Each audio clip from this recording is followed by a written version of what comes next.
Okay, so welcome everybody to this CAFS webinar, Reducing the Carbon Output of Your Business. And this event is possible thanks to the support from South Lakeland District Council. So some introductions. I'm Molly Hogg from CAFS, and I am joined by Tim Maiden from Green Small Business, Nick Lancaster from Lancaster and Lancaster Limited, Mike Siddle from the Eco Innovation Northwest team from the University of Cumbria, Danny Coward from the Lake District National Park Authority, and Sarah Smith from the Lake District Foundation. Now, looking at the agenda for today, I'm going to kick off just highlighting the challenge ahead for businesses, and then I'm going to launch our first poll. Then I'm going to hand over to Tim, who's going to talk about environmental management and where to begin. It's then back to me, and I'm going to be given a presentation called Circular Inspiration, which is examples of businesses adopting circular business models. It's then over to Nick, who will be describing the approach taken by Langdale Leisure Limited, where he was managing director for a long period of time.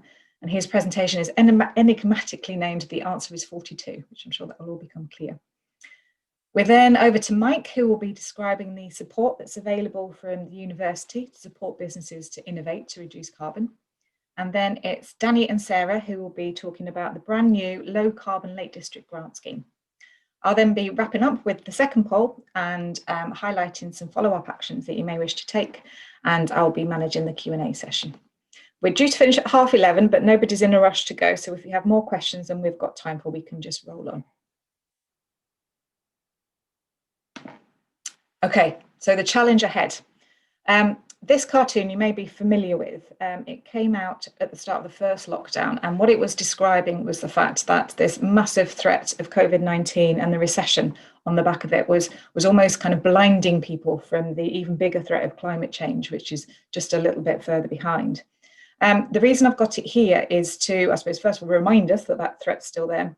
Also to thank everybody, because obviously those two first waves have hit good and proper, and they're still hitting. So thank you for finding the time to be able to think about climate change on top of everything else. And also to highlight the fact that lifestyles and businesses have had to change very rapidly to deal with COVID. And that should give us hope that we can change quickly if we need to. So then looking at the scale of the challenge, this graph here is the global greenhouse gas emissions and the pathways leading to different types of warming scenario. This big pink wedge at the top, this is the do nothing scenario. So this is global greenhouse gas emissions continue to increase, and it leads to the catastrophic global warming that we're all trying to avoid. The orange and the yellow in the middle here, these are the pathways that we will follow if we follow current policies and pledges and targets that are in place. This diagram is a year out of date, so they should hopefully have been improved a little bit, but we're still not there enough in terms of policies and pledges. Where we need to be is this bottom line here, this 1.5 degrees C pathway. This is what's considered to be the kind of the minimum sort of safe limits. And what I wanted to highlight here was that greenhouse gas emissions need to peak right now. They can't get any higher. And just how steep this gradient is on this graph of the reductions that we need to achieve. So what this is saying, and in the words of the IPCC from a couple of years ago, what we need is rapid, far-reaching and unprecedented change. So incremental change is just simply not enough. This report came out very recently from the Climate Change Committee, and it was the role of business in delivering the UK's net zero ambition. And the principles that it outlined was that businesses need to do the basics well: measure, disclose, target, act, adjust. Adopt the highest possible ambition. Address all emissions and go beyond. Ensure climate change is addressed at the highest levels of corporate leadership. Minimise offsets, phase them out, and ensure only permanent emissions removals remain. So that's huge. It's massively, massively daunting. It's a huge challenge for businesses. What I hope is that we give you a bit of guidance today. I'm sure you're already on a path towards tackling this, so hopefully it will give you a little bit more support and direction. But also I hope that you can see, as well as having to do it, that there's benefits to businesses to doing it as well. I'm just going to finish here by looking at the benefits. Clearly, a stable climate is better for business, it's better for everybody. But also, by taking action, you'll be building business resilience to the new landscape. So that's not just about resilience towards any climatic changes that do occur, but also changes in regulation, changes in taxation around higher taxes on carbon-intensive products, for example. Obviously, if you're saving energy and saving resources, there will be cost savings, so it's financially worth your while to invest in sustainability. And lastly, by taking action and being ambitious, you'll be demonstrating market leadership, and you'll get a competitive advantage because you'll be able to really strongly demonstrate your green credentials. And the customer base is becoming much more demanding of that now. So that's it from me, and I'm now going to launch the first poll.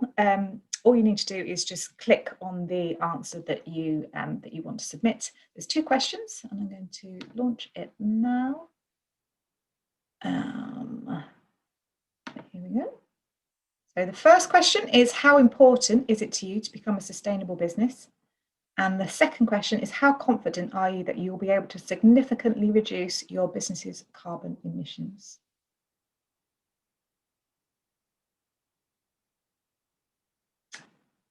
Give that a little while for people to vote. We're nearly there.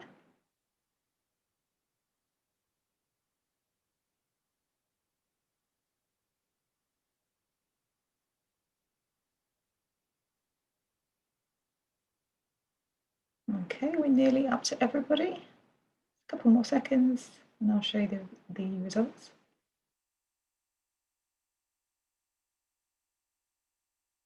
Okay, great. I'm going to end the polling now.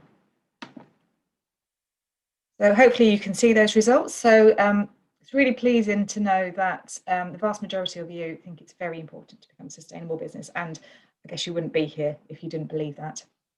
How confident are you that you can significantly reduce your business's carbon emissions? Quite confident. So that's good as well. The majority are quite confident. So needing a bit of support, but you know where you're going. So that's a really encouraging result. Okay, we're going to repeat those questions at the end to see whether what you've heard today has made any difference to what you're thinking. I'm now going to finish that and I'm going to hand over to Tim. Let me stop sharing my screen.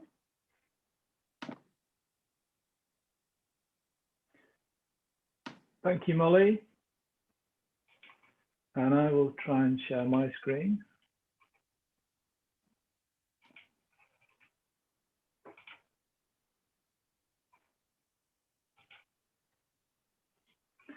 Okay, morning everyone. So thinking about carbon should always ideally be part of a wider effort to think about all the environmental impacts of a business. And I'm going to say a little bit about where to start in thinking about the management of the environmental impacts of a business. So I'm from, well, I run a business called Green Small Business, and we provide a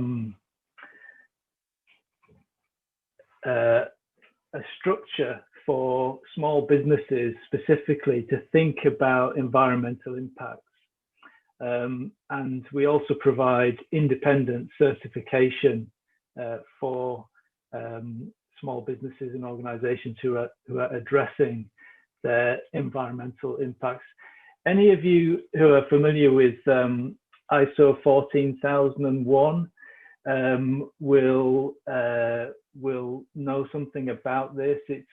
And what we provide is essentially a kind of light touch, small business specific version of ISO 14001.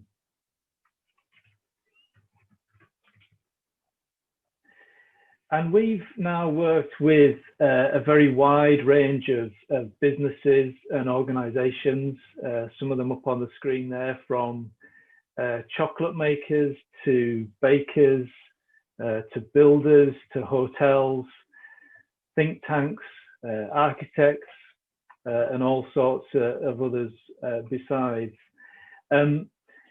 We're not experts in any of these sectors. But what we do is provide a process, a system, if you like, to enable businesses of all kinds to think about their environmental impacts. And the businesses themselves have more than sufficient expertise in their own sectors to be able to follow that through.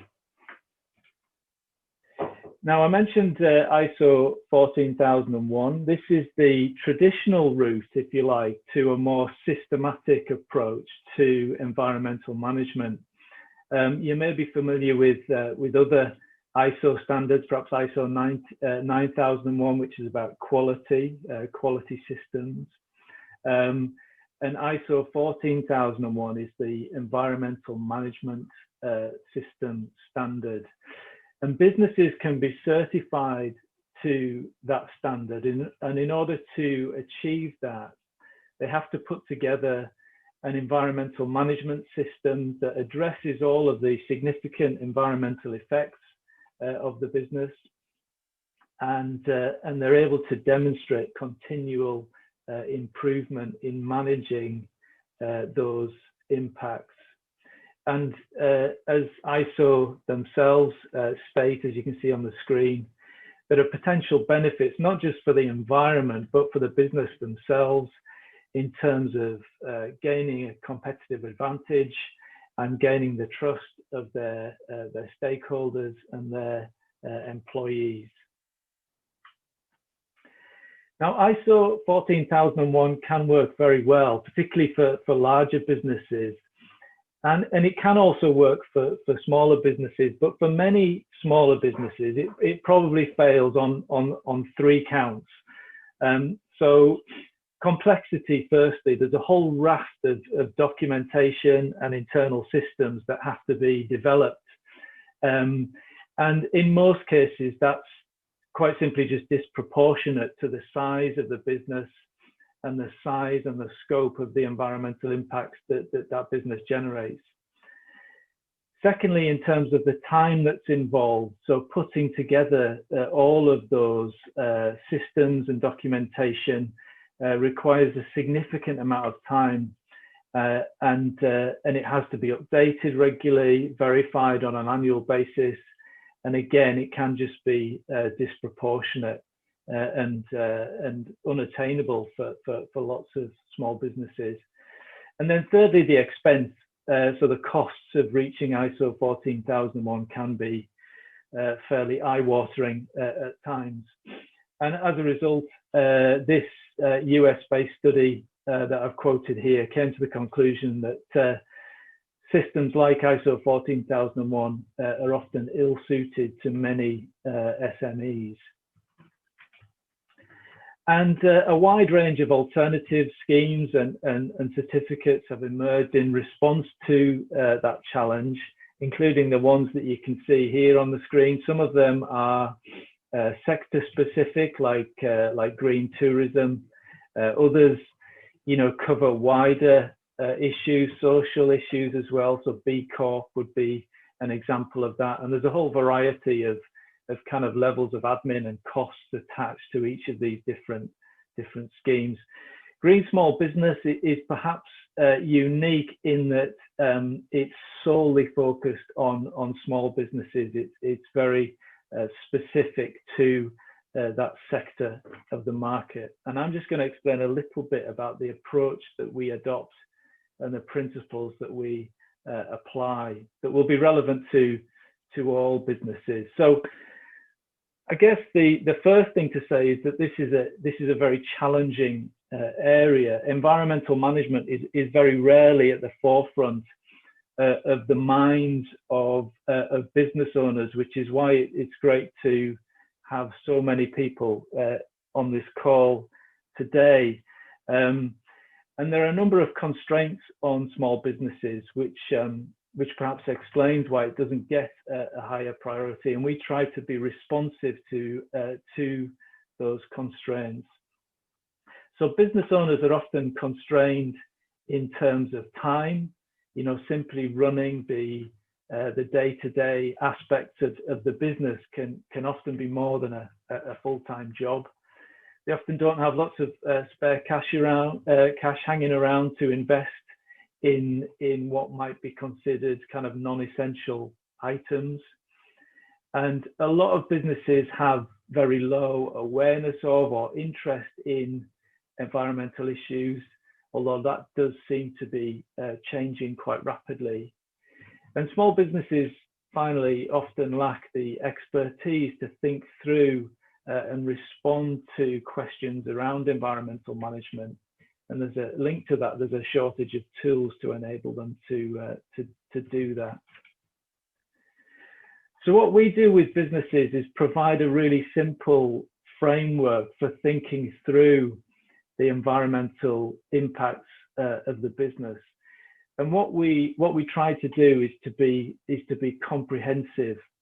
So there are too many businesses out there who are making claims to be green, but they've got huge blind spots, you know, whether that's deliberate or otherwise. So there might be a business that have never considered the fact that their company pension scheme is investing in fossil fuel extraction, or they're using huge amounts of single-use plastics, or their products are full of palm oil from former Indonesian jungles, or they've never thought about how they could reduce the number of transatlantic flights that they're taking.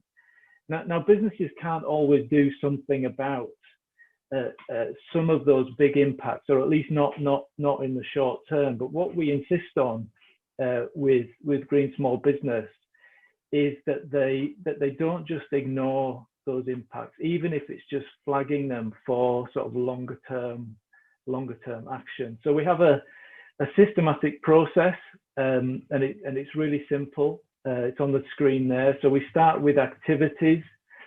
So we make a list of all of the activities that the business is involved in, relating to the services provided, the products that are produced, the processes that are undergone within the business, and all of the activities surrounding those things. And then we then think about what impacts arise from those activities.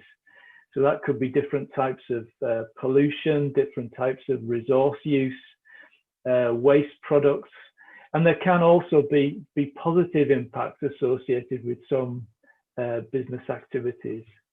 And then from that list of impacts, we then go on to develop a series of actions to address them. And we have a simple structure for our action plans that I've put on the screen there. So we think about priorities, responsibilities, timescales, and how we're going to monitor progress. And if you're interested in finding out more about how to apply that sort of step-by-step approach to environmental management within your business, we've got a free step-by-step guide on our website at greensmallbusiness.com. So do have a look at that if you're interested. Whether you're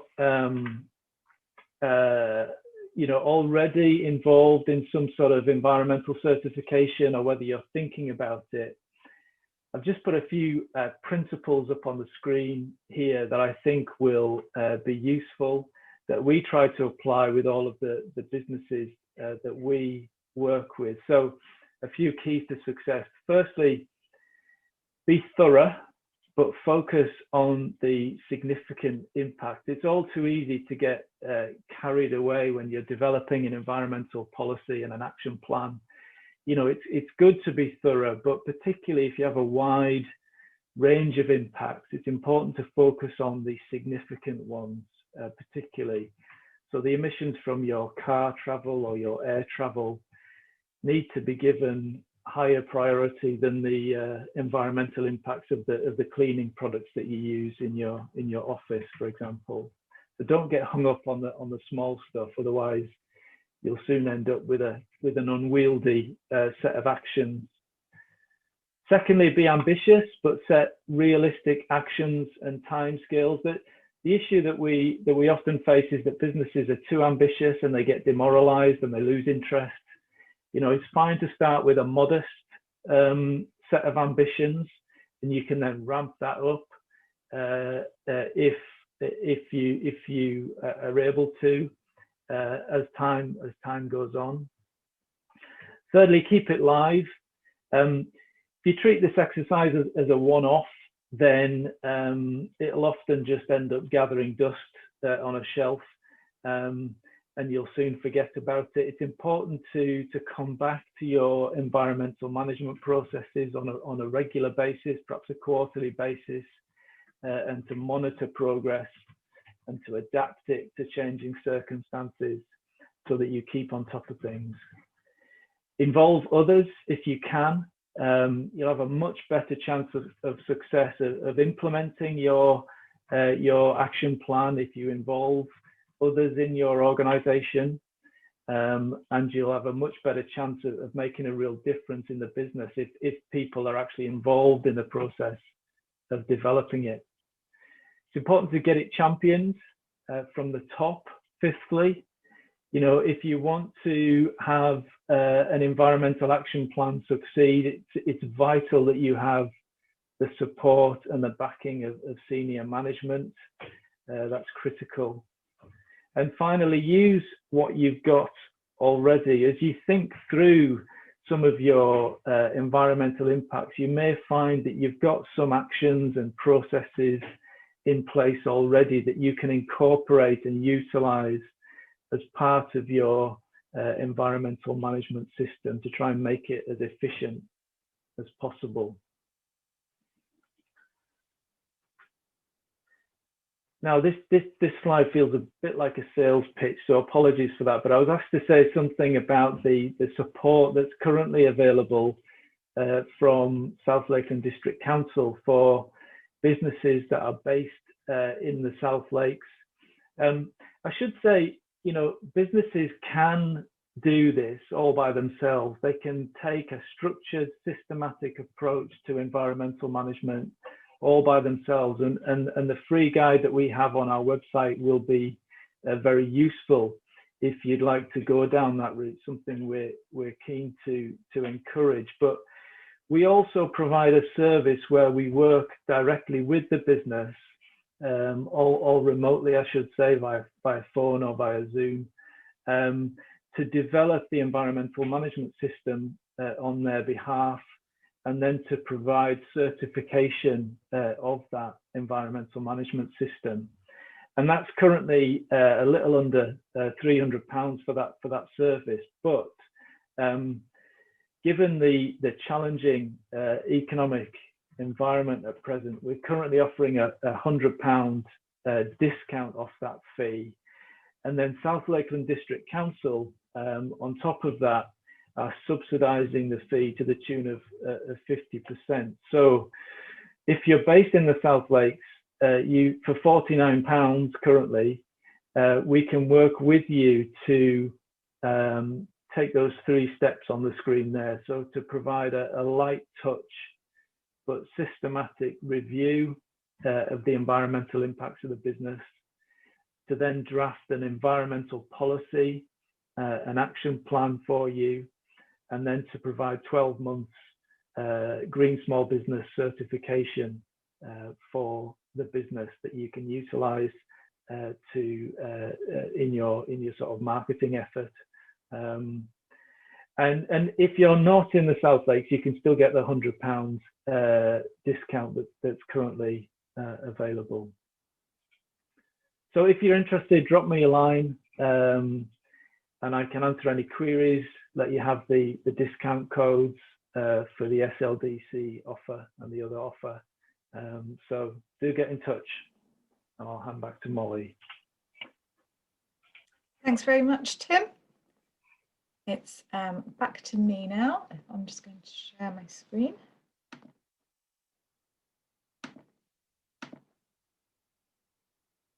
Okay, great. I've just posted in the chat a link, which I'll refer to in a second.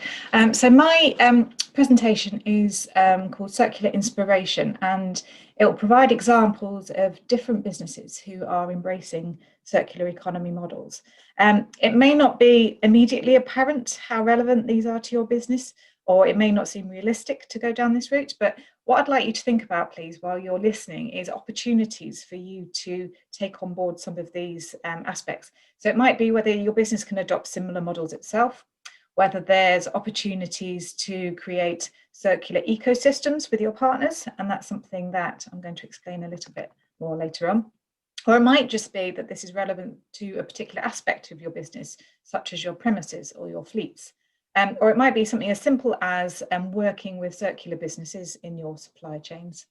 But first of all, I just want to make sure that everybody understands what we mean by a circular economy. It's a phrase that's been going around for a while, but do people really understand what it means? So if you have a look in the chat, I posted a link to a short YouTube video, which is from the Ellen MacArthur Foundation, called The Conscious Robot. So if you click on that now or paste it into your browser and have a little listen to that, it's just over a minute long. So I'm going to pause while that is to give people a chance to listen to that. There's a transcript here for anybody who has any trouble with that link. Okay, so hopefully you will have all got a chance to listen to that now. So the issue is that our current take, make and dispose economy is unsustainable. Our resources are finite, extraction and manufacturing are carbon intensive, and waste is polluting. And instead, a circular economy keeps products and materials at their highest value for the longest possible time. It sees waste as food, it thinks in systems, and is powered by renewable energy.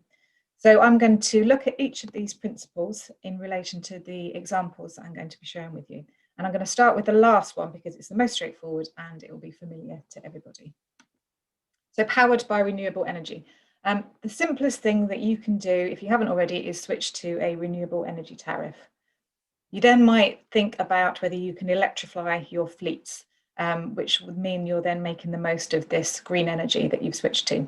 And then you may think about whether or not there's opportunities for you to generate your own electricity on site through perhaps PV. So these are just some examples of some big corporates, Marks and Spencer's, Estee Lauder and IKEA, who have really embraced this on-site generation. So for example, IKEA produces more energy than it consumes through 900,000 solar panels and 500 wind turbines installed on their sites. Royal Mail is down here as an example. So obviously they have a huge fleet of delivery vans and they are in the process of converting those to electric vehicles. Okay, the next principle is about keeping products and materials at their highest value for the longest possible time. So the first strategy here is to eliminate unnecessary throwaway items.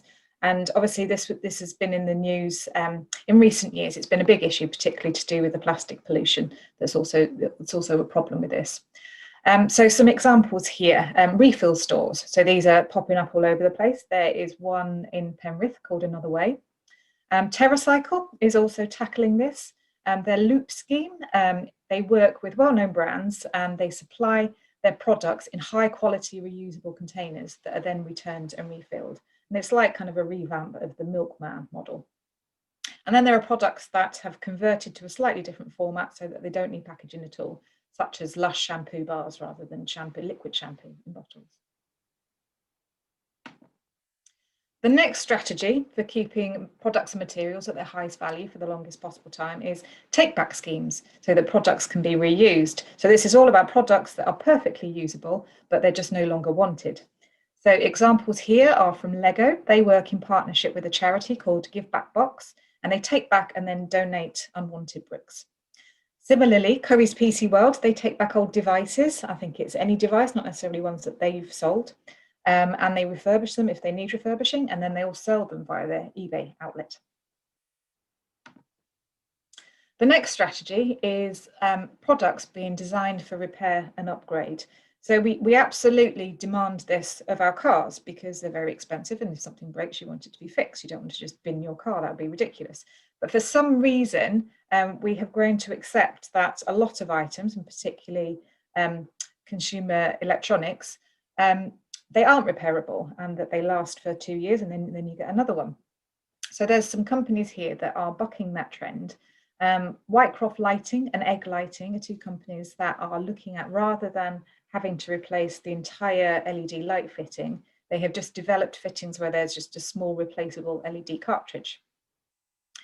Fairphone produces a modular repairable an upgradable phone with ethically sourced materials. And this is repairable to the extent that the owner can actually repair it with a screwdriver. They can just get the replacement part and unscrew it and screw in the new bit. And this phone is designed to last for at least 5 years because of this repairability rather than the typical 2 years for a phone.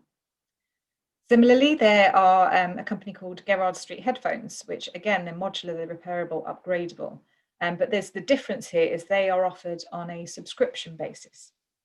So this is then moving into the next principle, which is about renting a service rather than buying a product. So we're very used to, I think all of us are probably very used to streaming entertainment now. And I remember maybe 10 years ago or so, thinking it was really odd, the concept of getting rid of my CD collection. I didn't really want to, but now the thought of going back to that seems just really odd. Why would you, when you've got access to a far greater range of entertainment if you just rent it and stream it online? So there's companies that are looking at this model for other products. So for example, there's Circos, which is a subscription kids and maternity clothing company. And this is responding to the fact that kids, especially young children, often grow out of their clothes before they wear out. And similarly, in maternity clothing, you only need that for a short period of time. So it's you hire it for when you need it and then you send it back. Cocoon is a luxury bag rental company. So this is responding to the fact that you may want a particular posh bag for a posh occasion, but then when you come to another nice occasion, you might want a different bag. So rather than spending all your money for one item that you keep forever and sits in your wardrobe, you spend money on a subscription so you can access to a number of different bags. There's then Co-Wheels Electric Car Club, which again, you're accessing a car rather than owning a car. And this is responding to the fact that most cars are actually only used for about 4% of the time, and the rest of the time they just sit on your driveway. So all of these strategies, it's all about really making the most out of the resources that are embodied in those products and really kind of sweating those assets, as it were. But that's not the only benefit from looking at a service-based model rather than an ownership-based model. And we're now going to look at, this is from another YouTube video from the Ellen MacArthur Foundation. And this is where Dame Ellen, she describes a project delivered by Philips in the Netherlands. And I'm just going to read this one through. They looked at how you would supply light to an office. Rather than us, the office workers, buying the fittings and paying the electricity, the model was turned on its head. Philips make the lighting and provide the light. We only pay for the light. They pay the electricity bill, so they are incentivized to build the most energy efficient lighting they can. When they have more efficient lighting, they take the old ones out and put the new ones in because they pay the electricity bill, so it's in their interests. Once they take that lighting back, they know what's in it. They designed it and built it. They can then recover those materials and put them into the lights of the future. We are not able to do that. We don't know what's in our iPhone, our computer. That's not our job. So when you change the system to provide a service, rather than us physically owning and buying all the materials within something, that product can flow back into the system. So those two extra benefits, therefore, are it's incentivizing energy efficiency within the product design, and it's also meaning that the manufacturer retains ownership of those materials so they can be used again. Okay, I'm going to move on now and look at waste equals food. So this is about rather than your waste going into landfill or being incinerated, it's how it can be fed back into a process so it becomes usable again. So some examples here from the construction industry. There's CMS Windows, Recofloor and British Gypsum, and they all have take-back schemes and often recycling schemes for their materials, which are UPVC and glass, vinyl flooring and plasterboard, respectively. Timberland is tackling, Timberland, the boot manufacturer, is tackling this issue that we saw in the video to do with trying to keep separate the organic or the biological materials from those man-made or technical materials. So footwear is a horrible mashup of the two, and it's very difficult to recycle footwear because they're just so mixed up.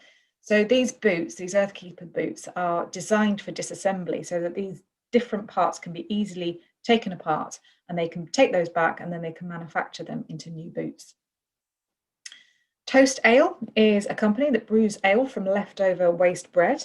And this is tackling a massive issue of waste bread in the UK. We waste 1 million loaves of bread a day. It's absolutely shocking. So they are making something useful out of that waste. And then Revive Eco here is a company that turns waste coffee grounds into palm oil substitutes. So there's an obvious co-benefit here. Not only are we reusing waste, but we are substituting a product which is potentially environmentally damaging. So how do we actually make this happen? How can you feed waste into another process to make it into food for another process? So it's relatively simple if it's within your own company, but that may not be possible. So this leads us then into the systems thinking, and it's about, I can't use my waste, but who can? So it's about looking at who operates around you, who's within your ecosystem, as it were. Can you feed your waste into their process? Can you take waste from another process into yours? So it's all about collaborating and looking for opportunities by working with others. So some examples here. The first one is Emerald Biogas, which is an anaerobic digestion facility. And this is just brilliantly circular in the way they operate. They collect food waste and then they bring it back and they process it in their digesters. And this produces biogas, which is fed into the grid as a green source of energy. But also this gas is used to power their food collection trucks, which go around and collect the food in the first place. But not only that, but the byproduct of this process is a fertilizer, which they then sell to the farms, which they put on the land to grow the food. So everything goes round and round in the circle. The last example I'm going to give you now is from the Networks program. And this is responding to a massive issue around the Philippines to do with depleted fish stocks, massively decimated fish stocks, and that's due to both overfishing and plastic pollution.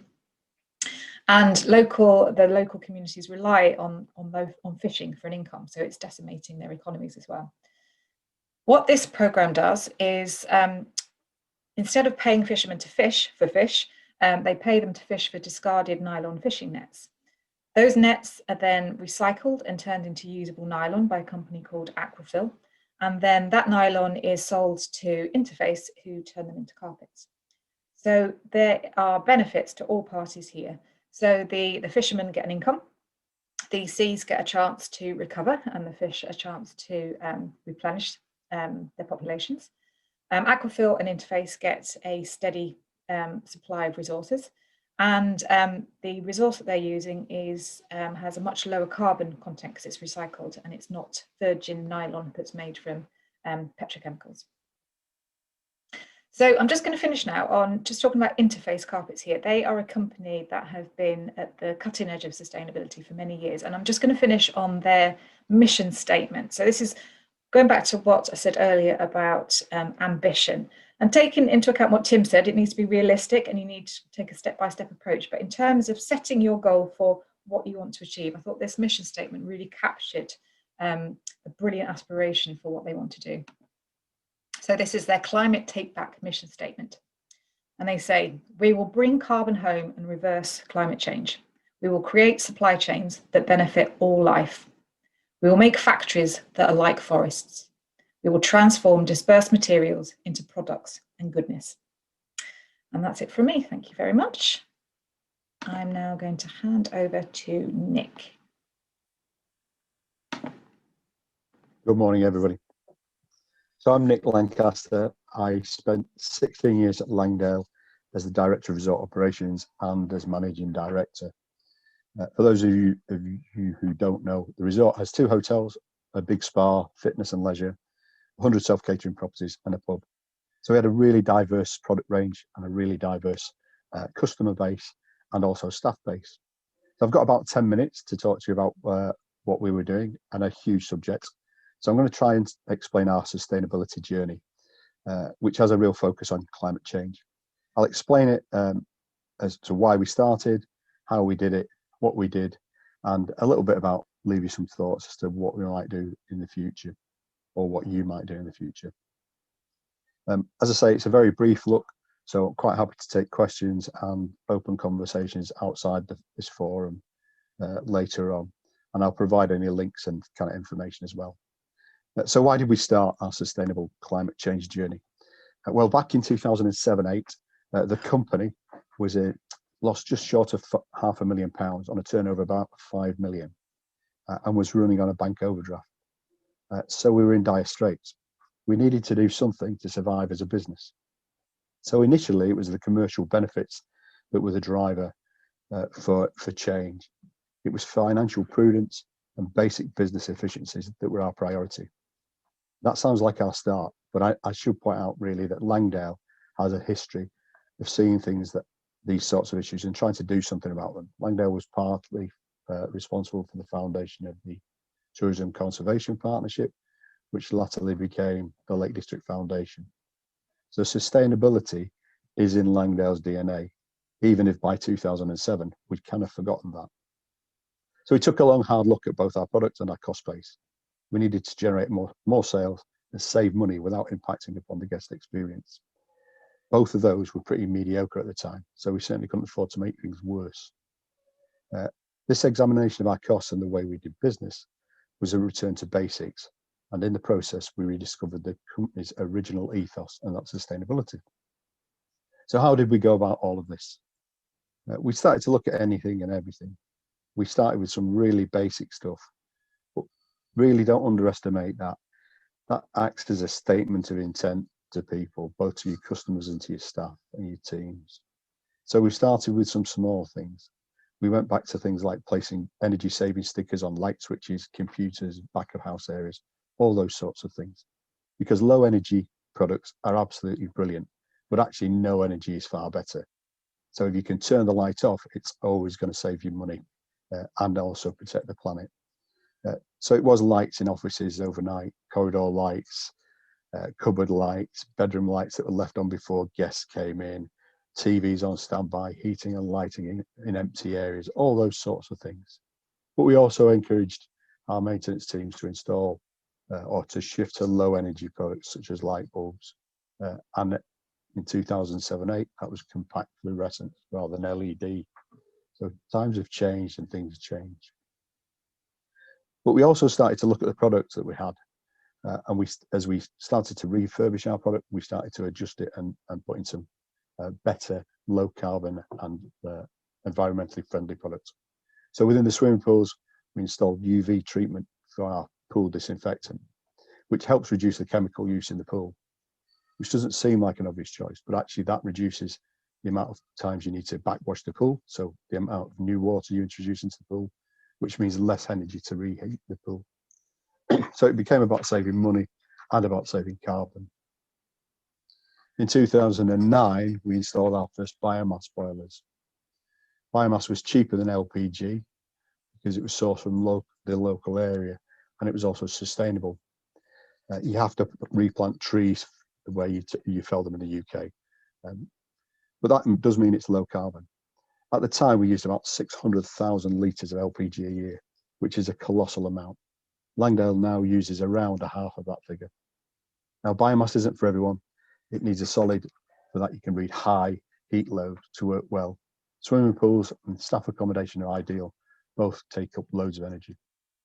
So I could go on and on with the story, but the reality is during the intervening decade, we continue to try to do the right thing. The cost control was about sustainability, our economic sustainability. But because without that, there is no other sort. If we had gone bust, we would never have had the opportunities we took later. But sustainability of our environment and community became increasingly important. There was little that we did that benefited the environment, that didn't benefit the environment or our community, and that didn't benefit the business as well. So everything does work together to the end.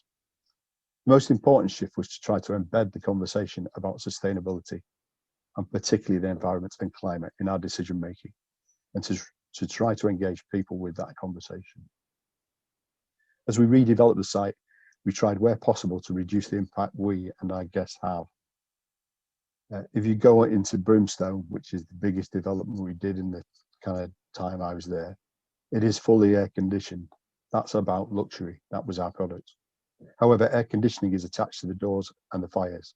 So if you step out onto the balcony or light a fire, the air conditioning shuts down. We also, in the background, limited the levels to which the air conditioning temperatures were allowed to reach. So Alongside that, we have a clever lighting system provided by Lutron, which sets the mood lighting in hotel bedrooms. That also meant that you as a customer can never put the lights on 100%, which saves electricity and extends the life of the lights.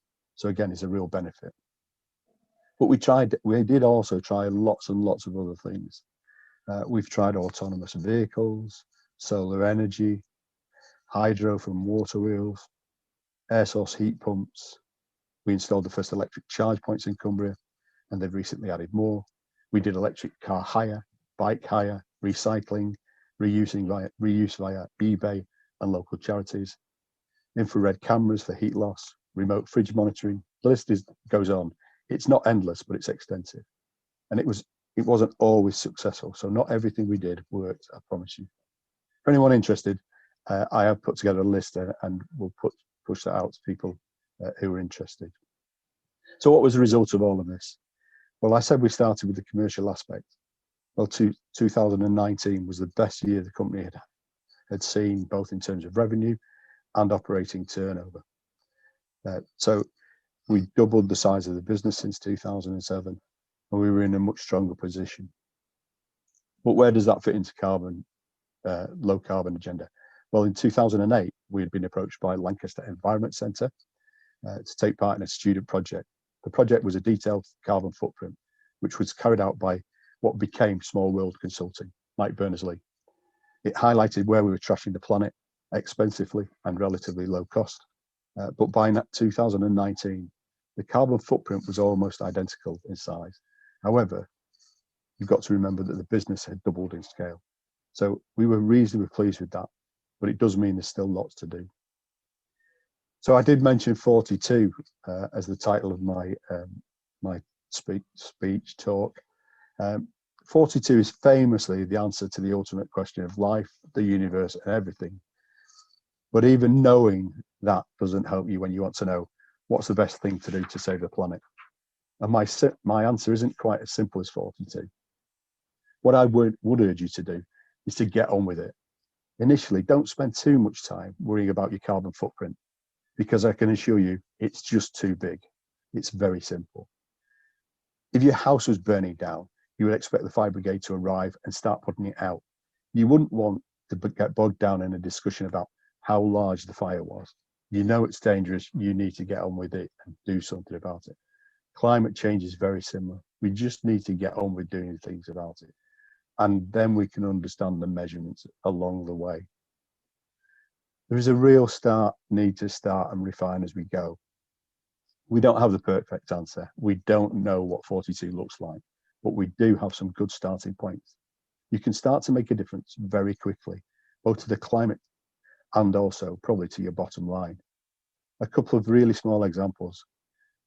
In hotels, there's a requirement to provide a writing implement and paper in a hotel bedroom. It's a star rating thing.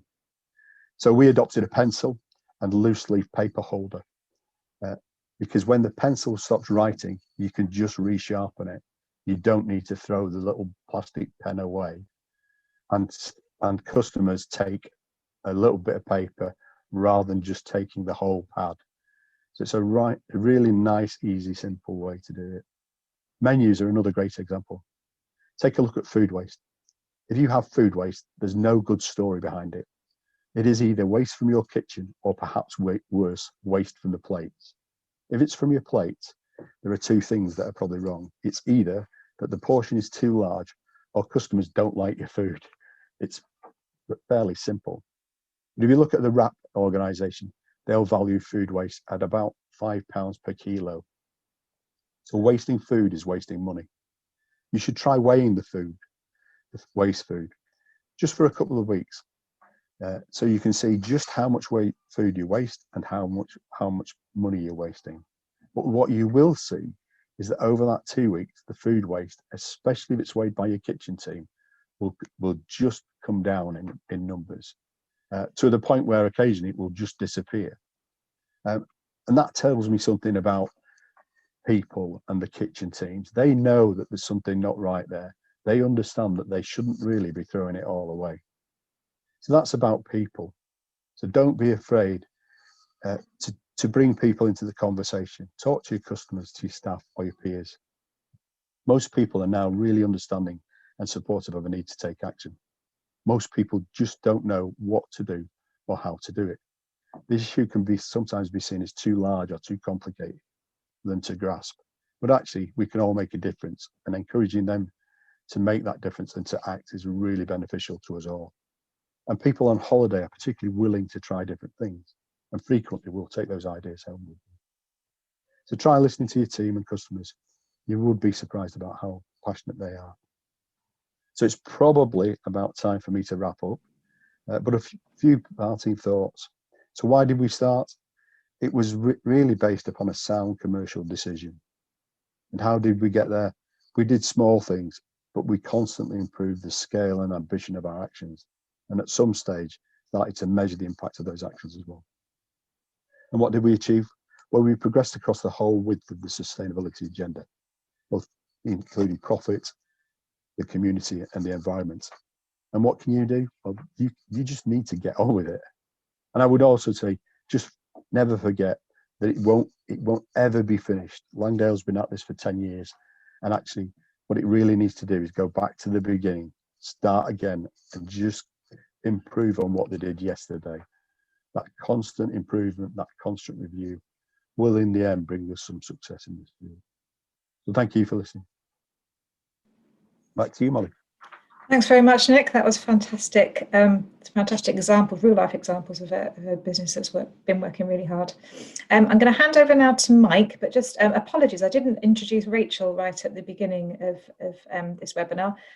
Mike is brand new in post at the Eco Innovation team, and Rachel has been there for a little while. So Rachel's on hand to answer any questions that may be more historic in nature, or that Mike hasn't quite got up to speed with yet because he's so new into post, but I'm sure he's very capable with what he's going to give us today. So over to you, Mike.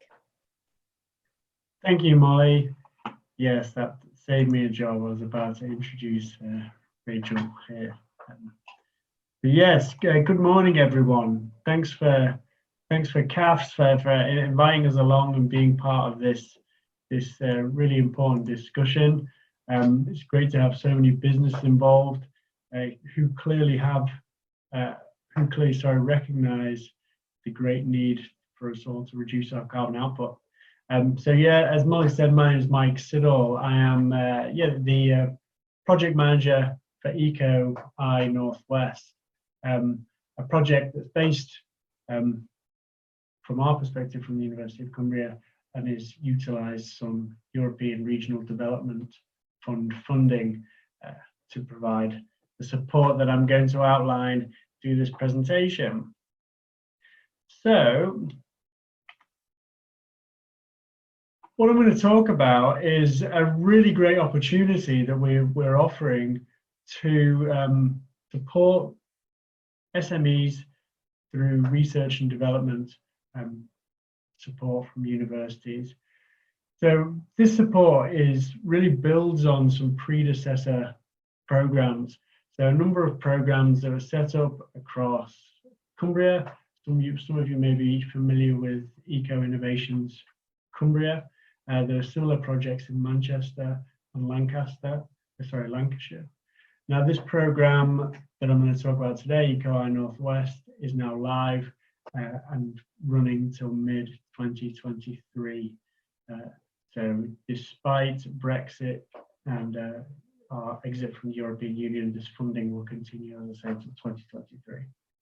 And it's aimed at eligible small and medium-sized enterprises looking to innovate and to reduce their CO2 equivalent output. And as I've said, it's utilising European Regional Development Fund and university funding to allow businesses to access equipment, expertise and research from a partnership of Northwest universities. So those are listed along the bottom: Lancaster University, UCLan, University of Cumbria, obviously, Liverpool John Moores and Manchester Met. So a range of partners and a great range of expertise available to support. So as I've said, this program is it's in a bit of a transition period where Eco Innovation has just closed. That project is just finished, and now Eco I Northwest picks up and builds on some of that learning. So for those unfamiliar with Eco Innovations Cumbria, I just want to give you a bit of an overview of the work done there. So through that program, they supported 90 businesses through research and development projects and events, working with over 200 individuals. And it had a significant greenhouse gas reduction of over 400 tons per year.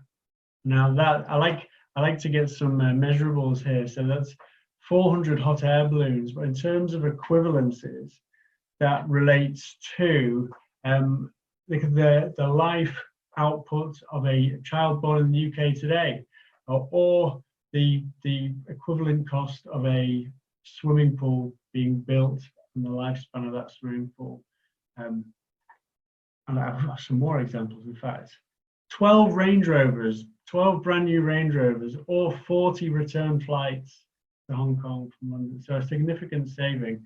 Quick reference, Mike Berners-Lee, very helpful guide for equivalence. How bad are bananas? So to highlight some of these projects, so as I said, working with Cumbria, Lancaster and UCLan, we've supported a range of SMEs, and I want to talk about 3 here. And I believe some of these SMEs are actually in attendance in this talk.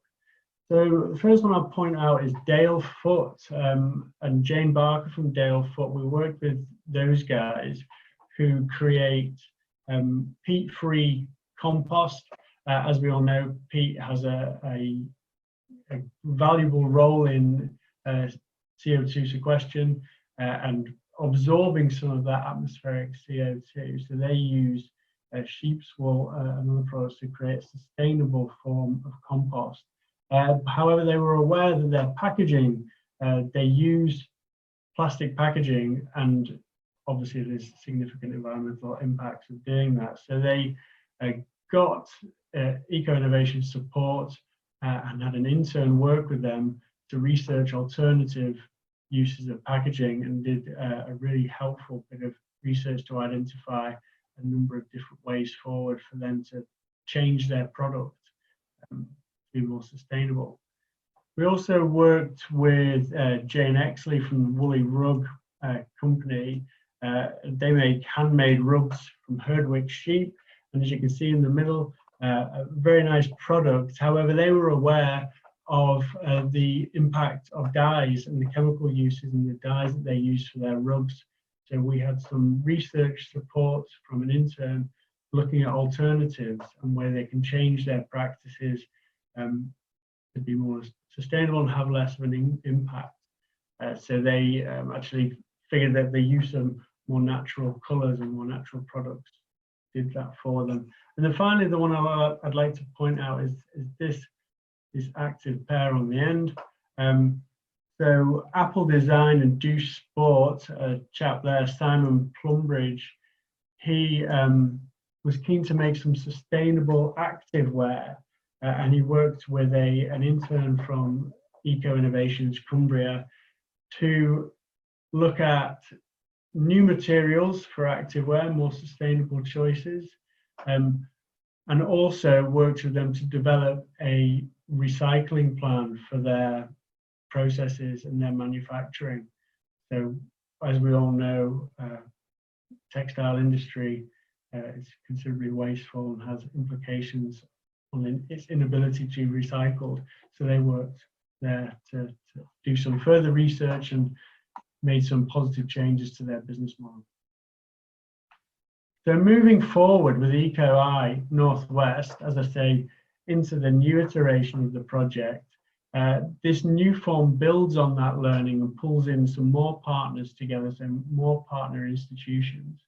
Now, what the program can offer you guys as small businesses is a range of things. So firstly, long-term and technical business-led research and development. So as Tim pointed out right from the start, we really recognise that the challenges that businesses are facing, and certainly at the moment, and those challenges in terms of time and resource available to look into sustainable practices, given the extra strain of the current climate, we can support by injecting some research and development from academics and students within the partnership of universities. So the long-term technical business-led R&D comes in the form of master's support, and to some extent PhD support. So researchers working alongside your business to support in a particular area that you want to develop. Some programs across the network are offering business grants to support eco-innovations, so innovations obviously that are reducing carbon impact, carbon footprint.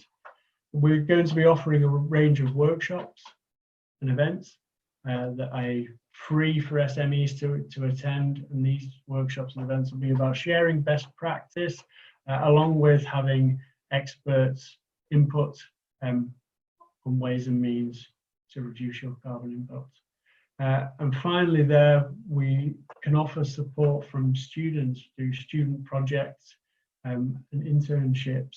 So we can offer 20-day internships, or 140 hours, where a student will dedicate their time to researching for a specific purpose within your business and creating an output from that, creating a report to support innovation within your business.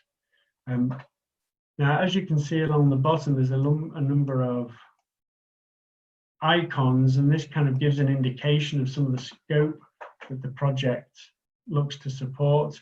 So these are food, air quality, water, natural capital, energy, resource efficiency, and waste.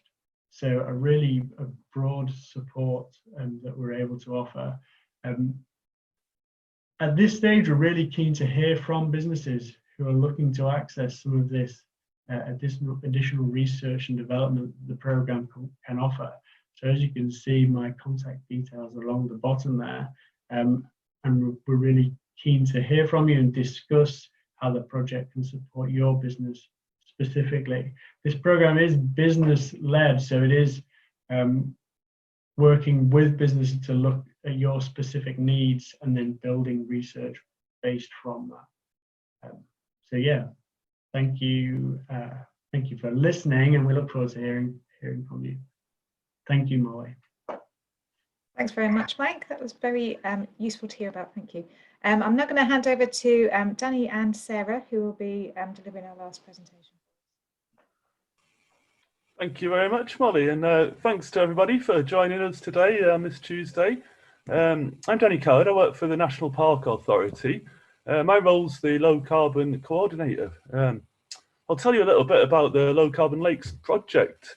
Effectively, it started as a partnership project back in 2008, and effectively it's been measuring carbon emissions across the national park in a drive for action against climate change. Since my time sort of in the role, I think I've been really struck by how fantastic it is to be involved in such a collaborative effort, and there's a real sense of how this spirit of collaboration is really growing regionally, nationally, internationally, as we all become aligned to more sustainable objectives and climate goals, working towards a net zero future. It's clear that the climate challenge is a pivotal moment, really, as we head towards COP26 summit. You know, we all know that we need to find a more sustainable path forwards. We know we need to sort of realise this cleaner, greener future, and we know we now need real action on climate change. We've all got a role to play in this, you know, in reducing our carbon footprint. You know, individuals really got to make the greener choices, and businesses really have to make the right decisions, which contributes to sustainable objectives. You know, businesses are a key part in the effort to sort of build back better in a post-COVID reality as we move forward in our efforts to tackle the climate emergency. So, you know, I'm here today with Sarah Smith from the LDF, and you know, with great pleasure, you know, we're here to really launch and unveil a new opportunity for businesses and community groups, which Sarah will talk you through in more detail. But effectively, this is a fantastic opportunity to pay less, to go greener, to grant system for businesses and community groups across the national park to get some good stuff, action on climate change going in their areas they can control. So without further ado, I'll hand you back to Molly, who I think is going to hand you over to Sarah at this point. That's all right, we'll go straight to Sarah. Hi, I'll just share my screen.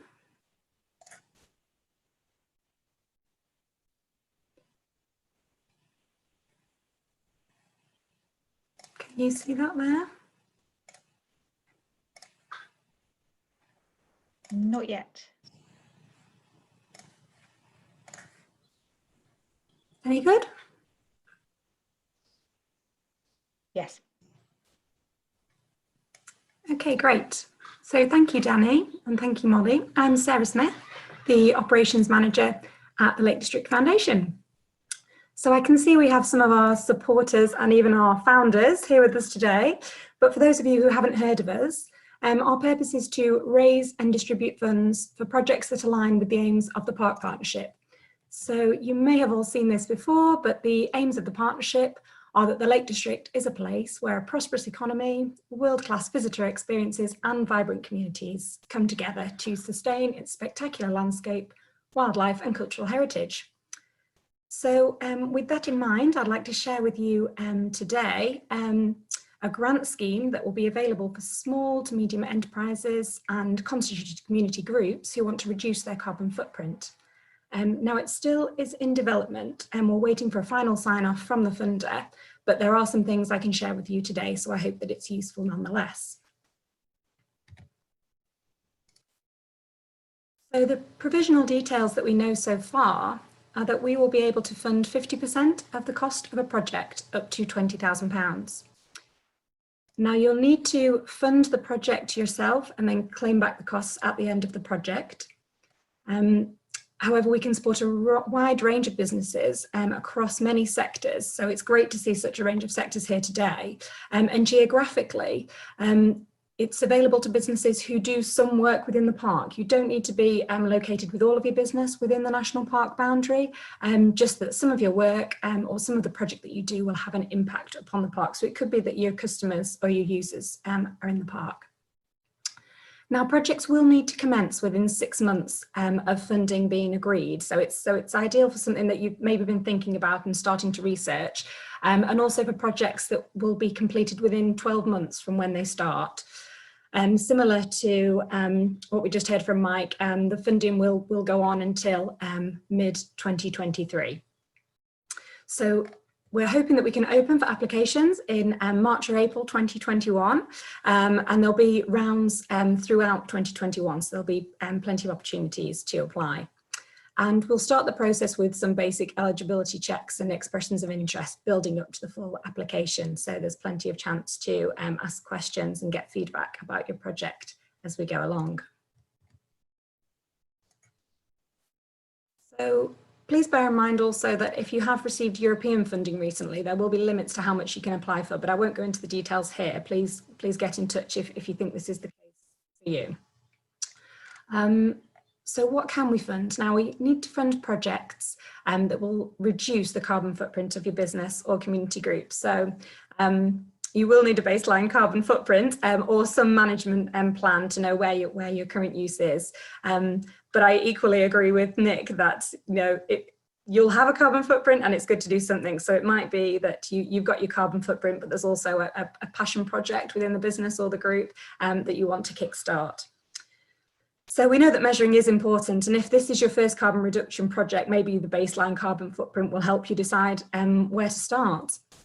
It might be your heating or it might be your transport, as we heard earlier, will be where you can make the most difference. So if you don't already have one, CAFs are developing a calculator for businesses, and hopefully that will be ready at the end of February. So that's quite good timing for this project. Alternatively, you might want to consider commissioning a consultant to do that, as we've already heard about the great offer available to businesses in the South Lakeland area. You could try the Carbon Trust, have a specific tool for small to medium enterprises. It's free, but it does exclude some items, but it could be a good place to start. And the WWF have created a footprint as well. It looks at a wide range of emissions, but it's not specifically designed for businesses, but it might be useful. So while you wait for the CAFS calculator, perhaps this could be a time to gather info on energy use, or as the top tips that we heard earlier on today from Tim, you could start just to think even about your activities and potential impacts of those. I've put together here some examples of projects we might fund, but we're open to your innovation as well. So some examples include low carbon energy generation, for example, biomass we've heard about today, and small hydropower. Some energy efficiency projects, perhaps that's the LED heating, or perhaps upgrading to efficient appliances, if that's where a lot of your use comes from. We can look at sustainable transport options. We've heard about vehicle charging points, for example. It might be more about the monitoring and the improvements. So it could be about using artificial intelligence and smart technologies. Or perhaps you can make the biggest difference with a behaviour change project, either for your employees, your peers, or maybe for your consumers, or it may be a community approach. So remember that if this does all seem overwhelming, there may be a basic kind of management plan or a carbon footprint could help you to determine where you're going to be able to make the most difference.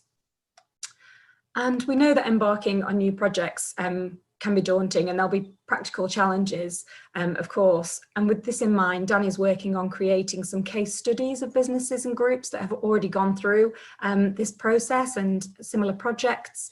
So we'll make those available as soon as we have them. And if you equally have anything you'd like to share, then please do contact Danny so that he can start to pull together that local expertise that really is building within the county.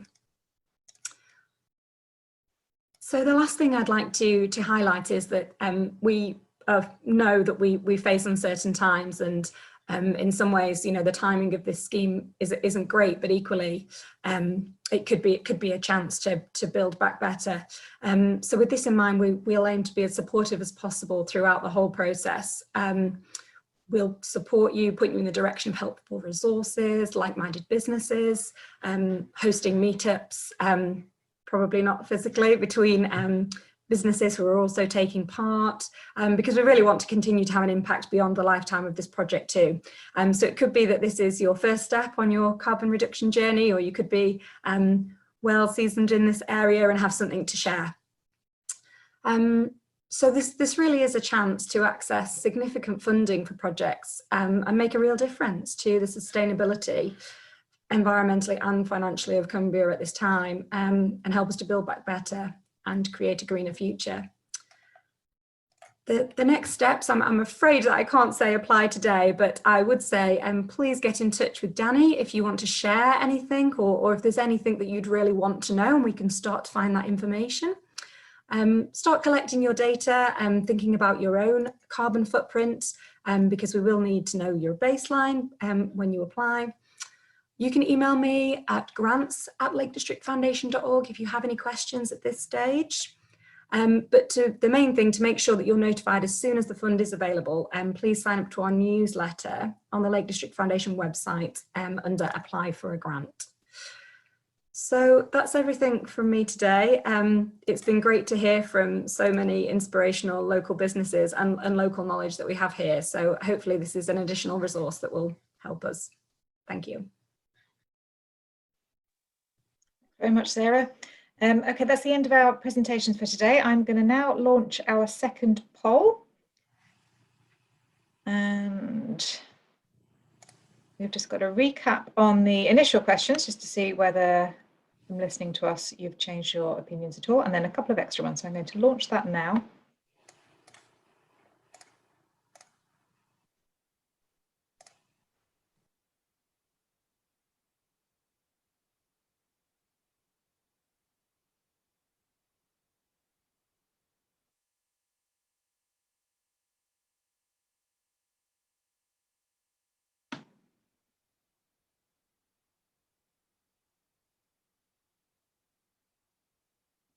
Okay, hopefully some votes will start coming in soon. Oh, yep, there we go. People start to get through them.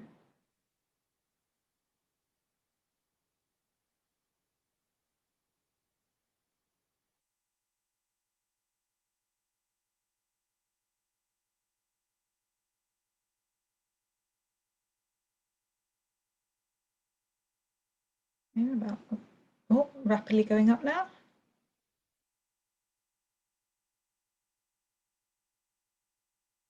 About half of the votes are in now.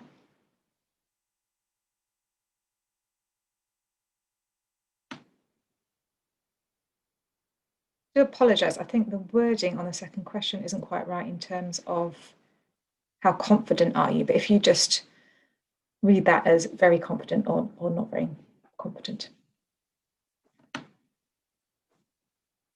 Okay, I think we are nearly there, just a few more to come in.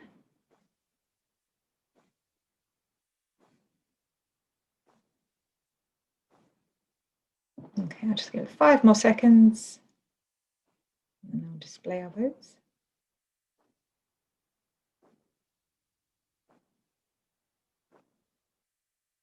Okay, I'm going to end the polling now. And share results. Okay, so how important is being a sustainable business to you? And I think actually that's a few have gone from the quite important to the very important category. I think that's increased slightly from before, which is great.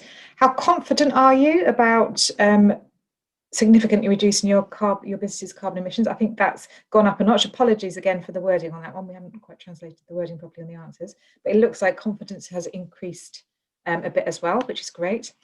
So the third question, how likely are you to develop ambitious targets and policies? So quite likely is the majority. So obviously it's a big ask to commit to doing these kind of things, but it's great that most of you are either very likely or quite likely to do that. That's really encouraging. How likely are you to look at alternative business models? So again, very likely and quite likely. So that's really encouraging that you're all up for doing things a bit differently to tackle this challenge. That's fantastic. And then of most interest to our panelists here, a lot of interest in people that will be wanting to access support from everybody. So I'm really pleased that we're able to offer you that support, and I'm really pleased that you are interested in taking it up. That's great. I'm going to stop sharing this and I will just recap on the, share my screen to recap on the contact details.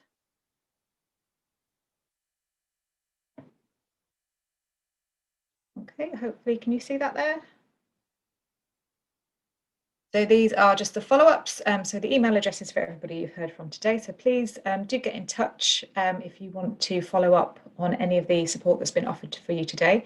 And as Sarah mentioned, we are working on a carbon footprint calculator for businesses. It's nearly there. Hopefully end of February, beginning of March, we'll be ready and we'll be able to launch it. We'll have another webinar to explain how to use that. And that'll be free to use for anybody in Cumbria. Just a couple of last things before the Q&A. In the chat,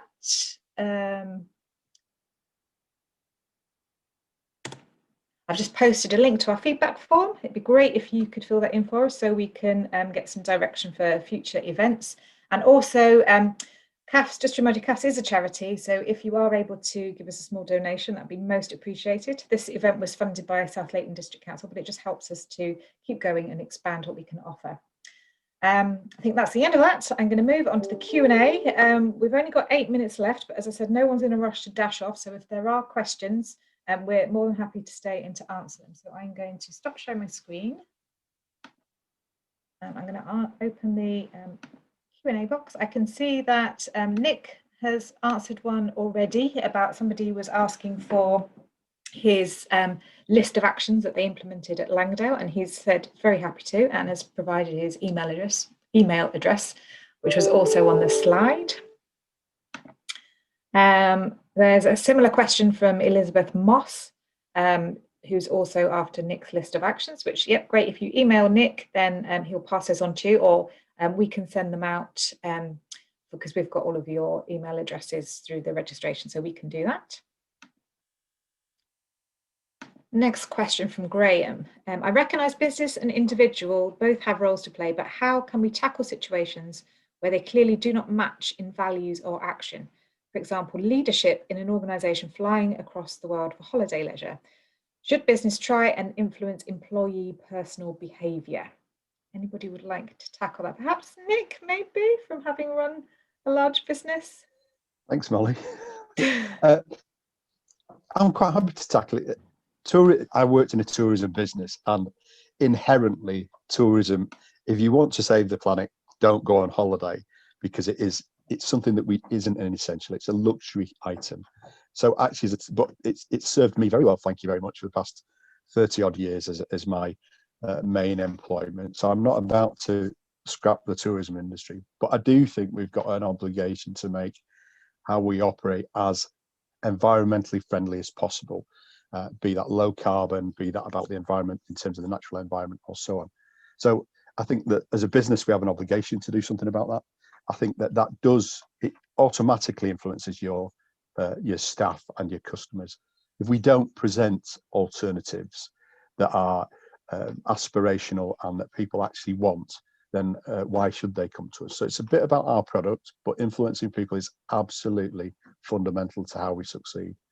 And strangely, COVID has given us almost an unprecedented opportunity, because we're not going to be flying across the world for the next couple of years at least.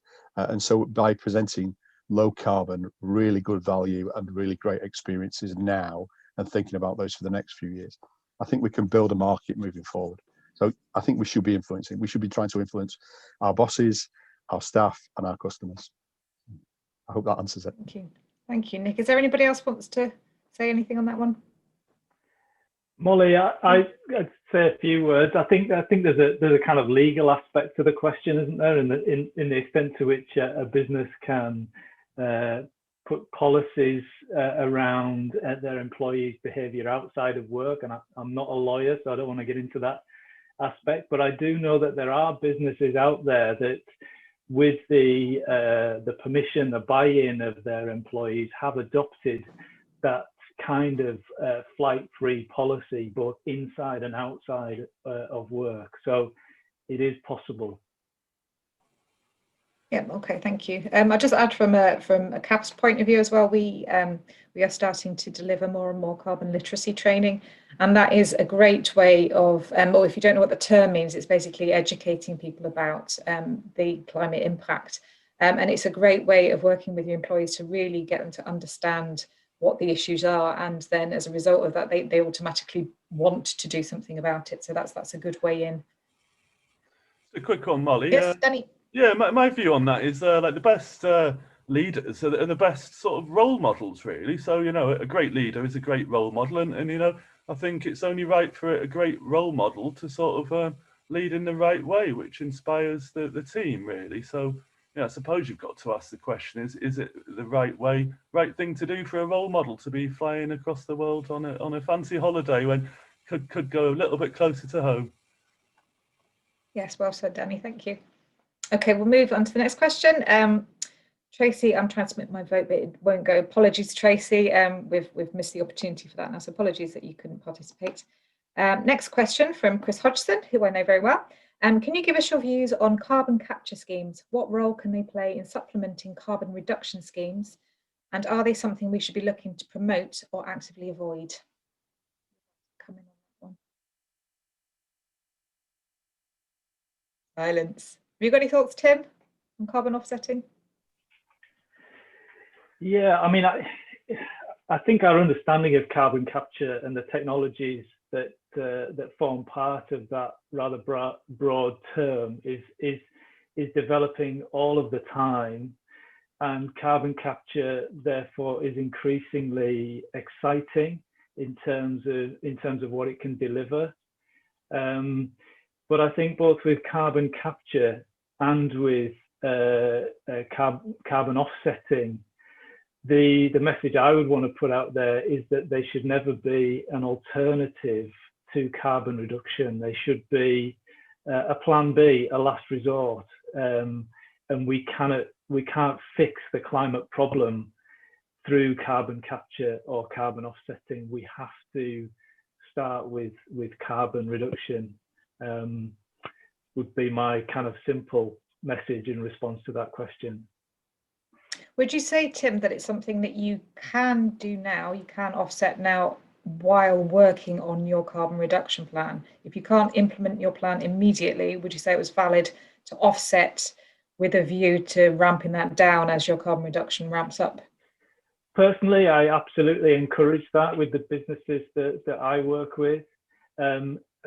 What's really crucial though is the kind of carbon offsetting scheme that you buy into as a business, and there are certain standards you should be looking for in your offsetting purchases, which I don't have time to go into now, but happy to speak offline with any business that wanted to know more about that. Okay, thank you very much, Tim. One last question here from Piers. Sorry if you've already said this, will you send out the recording? Yes, we will. We can send out the link. It'll be posted on YouTube, on our YouTube channel, and we'll send out the link to the attendees. Are there any other questions from anybody? We still have a minute before we're due to end, or is everyone exhausted?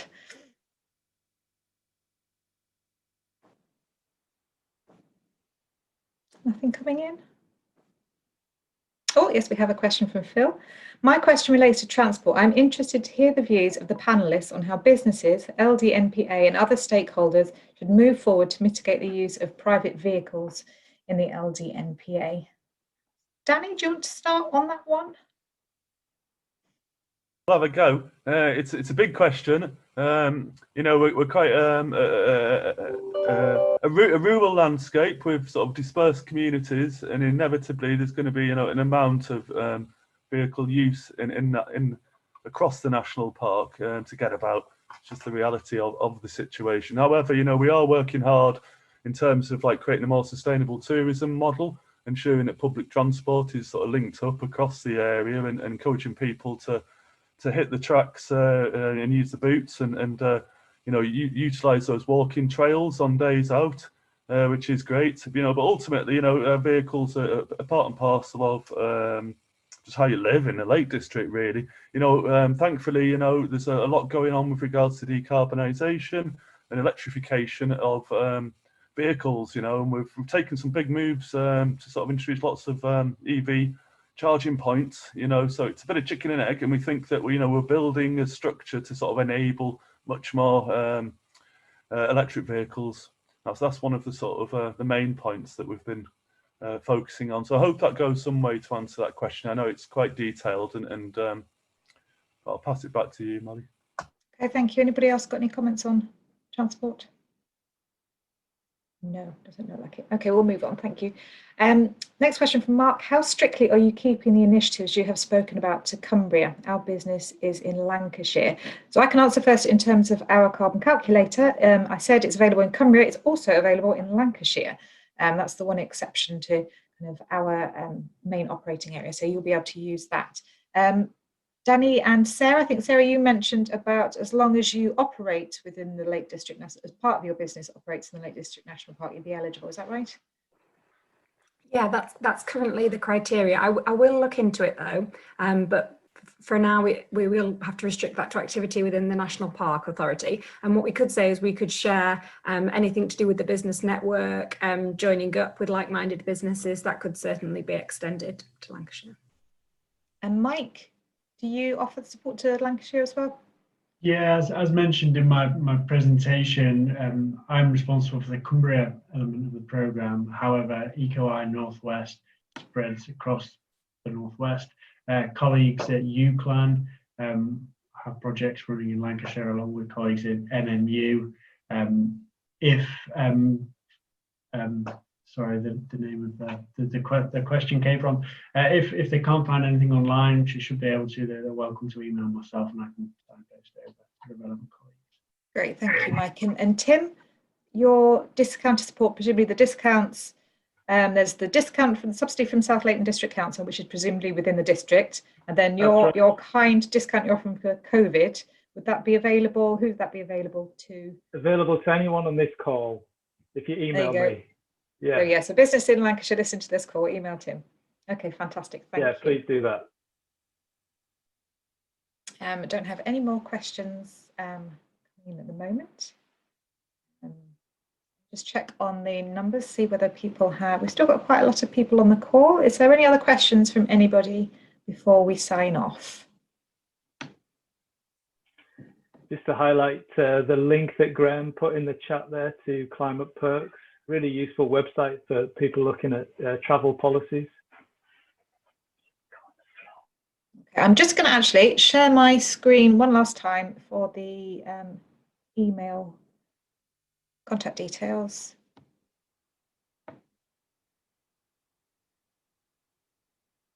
Okay, they're up there if anyone wants to note anything down.